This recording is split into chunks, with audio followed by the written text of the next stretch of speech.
KSRTC ಬಸ್ಸೊಂದು ಸಂಚರಿಸುವಾಗ ಕೆಸರು ಎರಚಿತು ಎಂಬ ಕಾರಣಕ್ಕೆ ಕುಪಿತನಾದ ಸ್ಕೂಟರ್ ಸವಾರ ಆಕ್ರೋಶ ವ್ಯಕ್ತಪಡಿಸಿದ ಘಟನೆ ಸುಬ್ರಹ್ಮಣ್ಯ ಕಡಬ ರಾಜ್ಯ ಹೆದ್ದಾರಿಯ ನೆಟ್ಟಣ್ಣ ಸೇತುವೆ ಸಮೀಪ ನಡೆದಿದೆ. ಬಸ್ಸನ್ನು ತಡೆದು ನಿಲ್ಲಿಸಿದ ಸ್ಕೂಟರ್ ಸವಾರನು ನಿರ್ವಾಹಕ ಮತ್ತು ಚಾಲಕನನ್ನ ತರಾಟೆಗೆ ತೆಗೆದುಕೊಂಡಿದ್ದು, ಬಸ್ನಿಂದ ಇಳಿದು ಬಂದ ಸಿಬ್ಬಂದಿಯನ್ನ ಸಮಾಧಾನಿಸಲು ಯತ್ನಿಸಿದ್ರೂ ಫಲ ಕಾಣಲಿಲ್ಲ.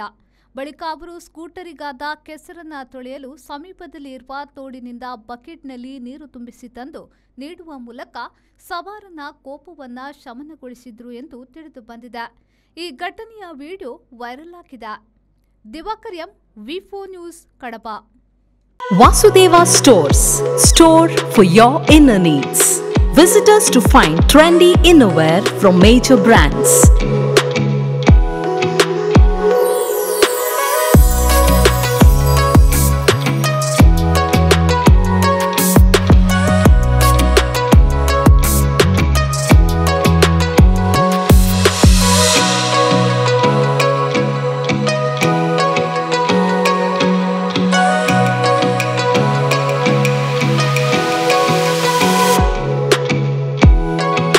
Visit Vasudeva Stores, ground floor, Ideal Towers near Sharavu Ganapati Temple, Mangaluru.